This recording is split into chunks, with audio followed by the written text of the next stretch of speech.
Jou daaglikse CLF inspirasie. Jesus roep sondaars. Ek het nie gekom om mense te roep wat op die regte pad is nie, maar sondaars. Matteus 9 vers 13.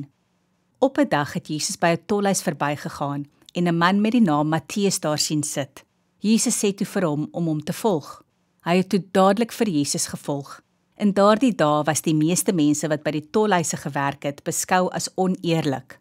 Hulle het te veel belasting gevra en dan daarvan vir hulle self gevat. Hulle was dus sondaars. Van die mense was ontsteld omdat Jesus ook saam met Matteus by sy huis gaan eet het.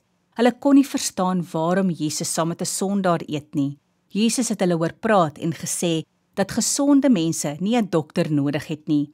Wat Jesus bedoel het, is dat sondaars vir Jesus nodig het. Dit is tog die rede dat Jesus gesterf het, vir sondaars. Ons moenie sommer dink dat mense verlore is nie.